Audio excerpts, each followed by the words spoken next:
kita dapat melaksanakan kombel kita, yaitu kombel tepes jamur 6. Alhamdulillah dalam keadaan sehat walafiat kita dapat melaksanakan kombel ini.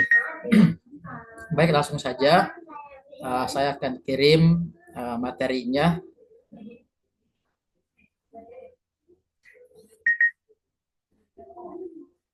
Nah, Bapak Ibu, pembahasan kita pada sore hari ini adalah ragam metode pembelajaran yang menarik bagi siswa. Jadi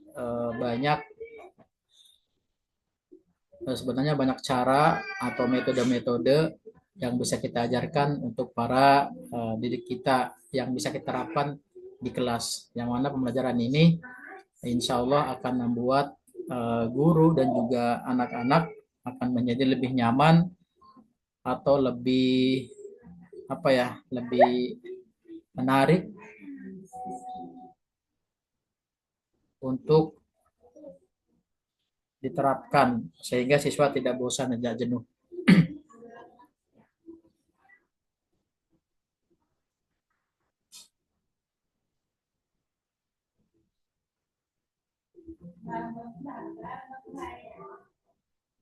Baik, langsung saja. Yang pertama adalah metode ekspositori atau metode, sebenarnya ini metode yang sering kita laksanakan, yaitu metode ceramah, tapi tidak seperti ceramah yang sering kita lakukan. Itu ekspositori adalah sebuah metode pembelajaran yang menekankan kepada proses penyampaian materi secara verbal, atau seorang guru yang pandai untuk bercerita atau storytelling ya. Dia bisa tuh bercerita berbagai karakter atau mendongeng yang seakan-akan anak yang mendengarkan itu dibawa langsung seolah-olah melihat gitu.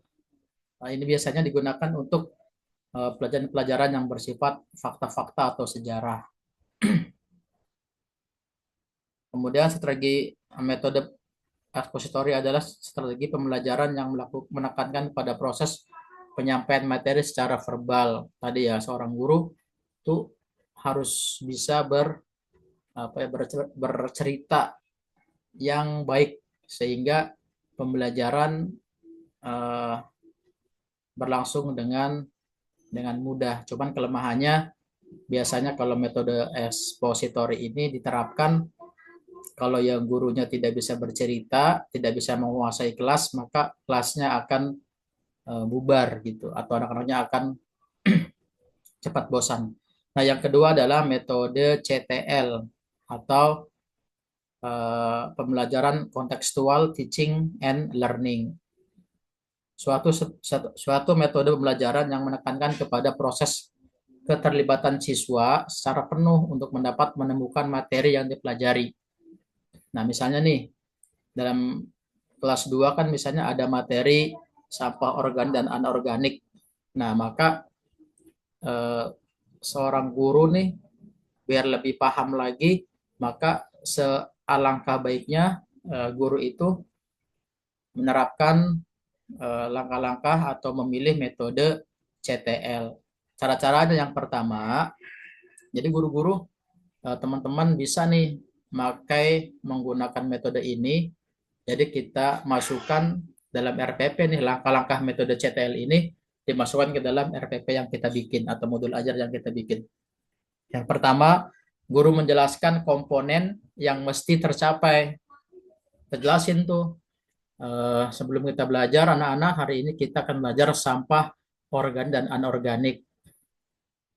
Nah, agar kalian mengetahui mana yang termasuk organik dan mana yang sampah anorganik.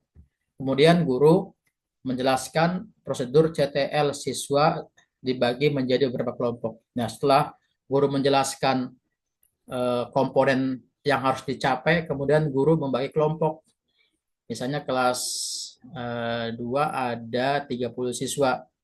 Oke lah, kita bagi menjadi 6 kelompok. Masing-masing kelompok ada 4 4 siswa. Nah, kemudian guru melakukan tanya jawab sekitar tugas yang harus dikerjakan. Oke anak-anak, tugas kali ini adalah kita akan langsung ke lapangan, kita akan menemukan mana itu sampah organik dan anorganik.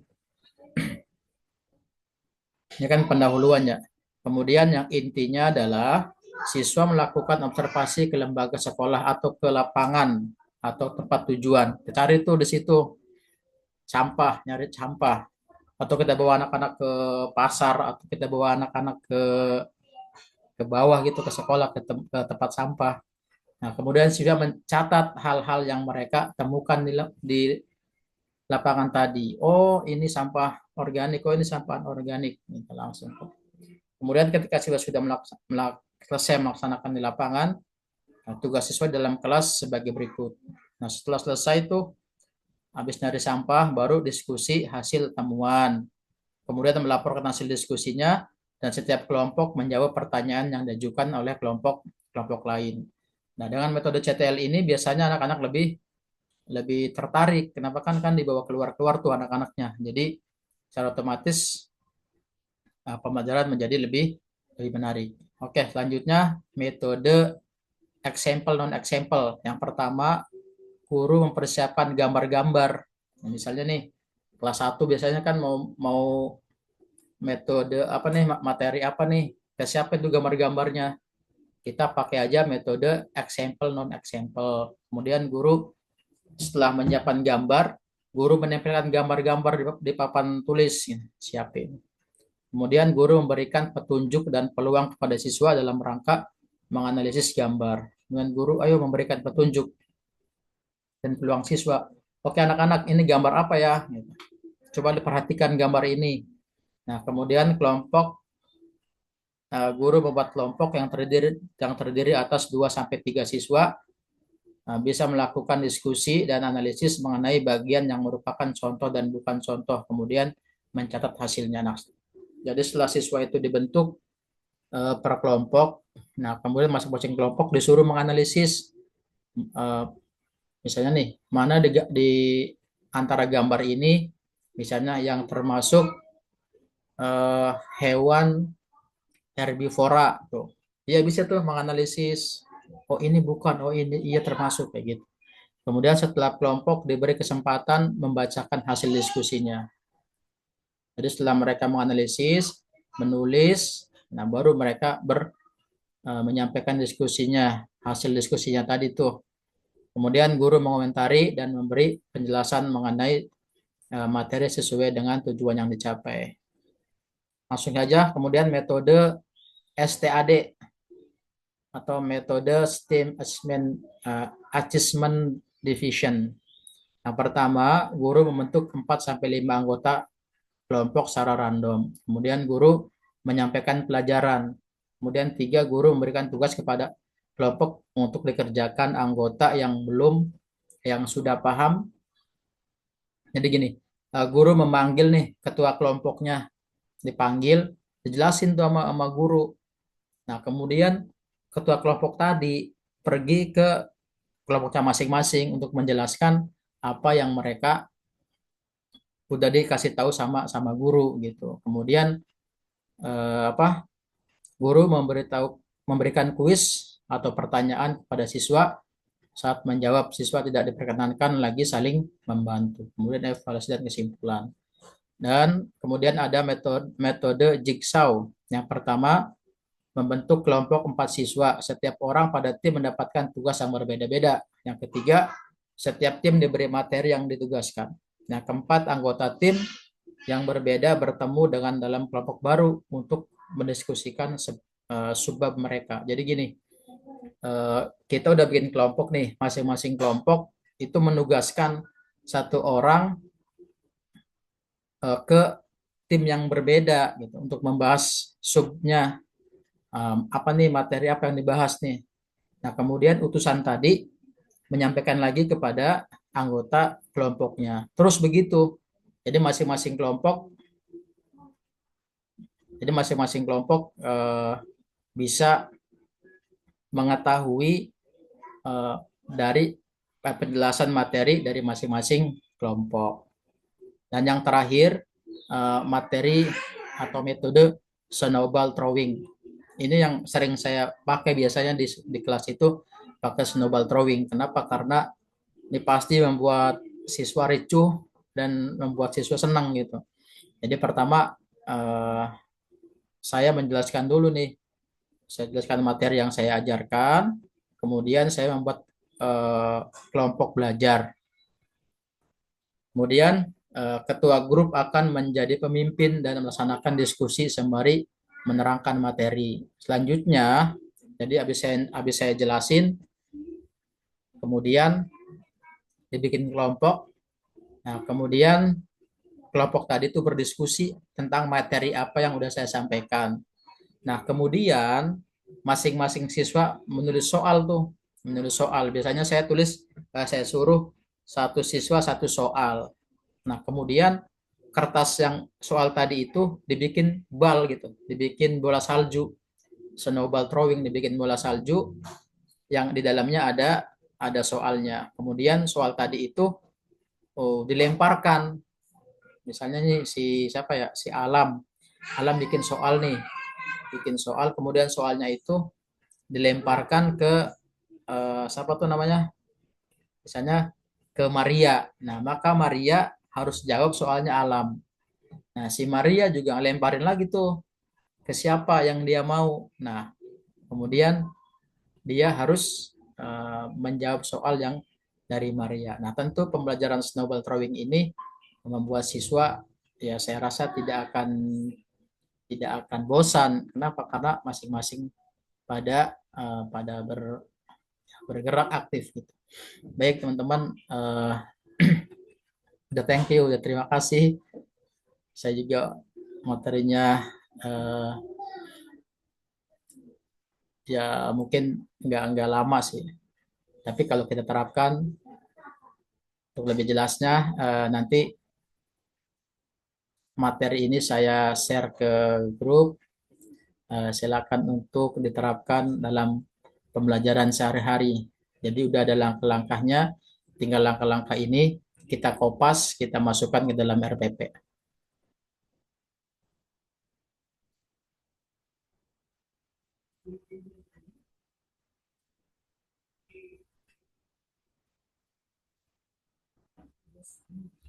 Oke, udah ada yang udah ya? Ya aja sih. Yang penting tugas kita udah dilaksanakan dengan baik. Jadi ada kombel, ada kegiatan gitu Bapak Ibu. Bentar ini biar nyala gimana ya mic-nya ya.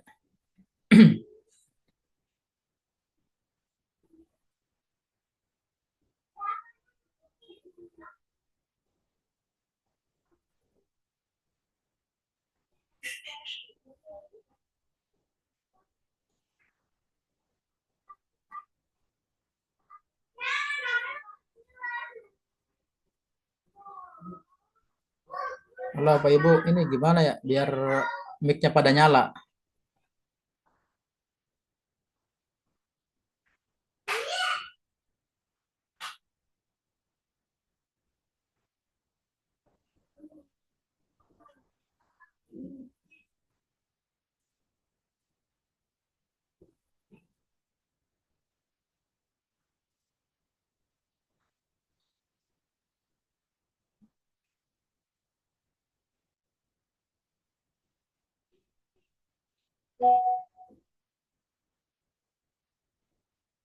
Belum ketemu.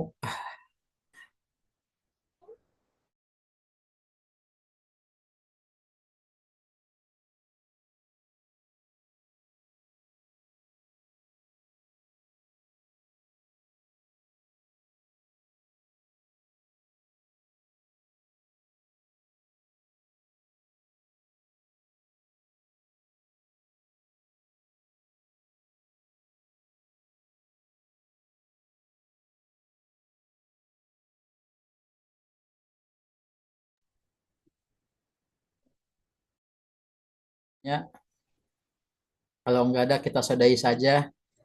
eh, apa namanya komel kita pada siang hari ini. Silakan boleh dinyalakan mic-nya. Nyalakan rambutku. Oh, udah di absen. Udah ya, tinggal saya kirim absennya aja ya. Ya.